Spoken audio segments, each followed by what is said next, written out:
especially as in terms of how much tax, the enforcement of it, the trust of the people to pay that tax, and everything else around enforcement and collection, including digitization. And lastly, as I answer your question, is in terms of legal issues. On legal issues, I would propose to the people, especially our governors, to find a way, and especially the senators, on how we can change our law. Number one, there is a very huge contradiction in how we allocate money. Why? As we talk about this year's equitable share, we are basing it on the audited and approved of 1920 financial year. I think we should go actually the extra mile and not talk about audited and approved, since the entire budget of Kenya is based on projection, and projections are done using science. I think also the allocation, the equitable shares to our counties must also be based on the same parameter. If that was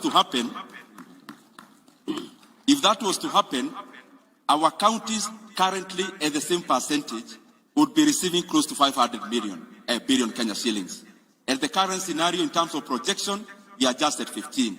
But we have to hold our hearts in terms of making the GDP I referred to, which is the cake, so that instead of talking about 2.6 trillion Kenya shillings in terms of projected revenue, then we enhance that in terms of enlarging the tax base, but also consequent, we also strengthen our state so that we raise our collection of revenue in terms of GDP from the current 16%.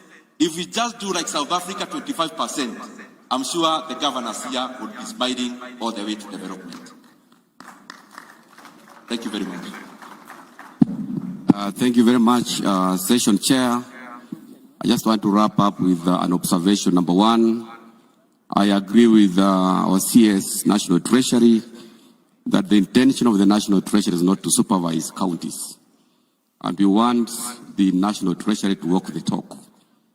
However, we have a miscellaneous amendment to the PFM Act, which provides for a creation of a committee that will supervise revenue collection by counties. In our view, this is going against the spirit of the theme of this devolution conference, where the National Assembly should be coming up with progressive bills to support and enhance devolution, and not retrogressive bills which are going to claw back on devolution.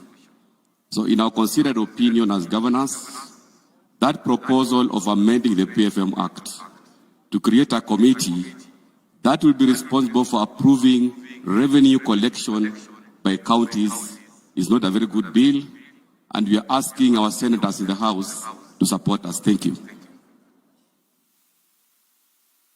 Thank you very much.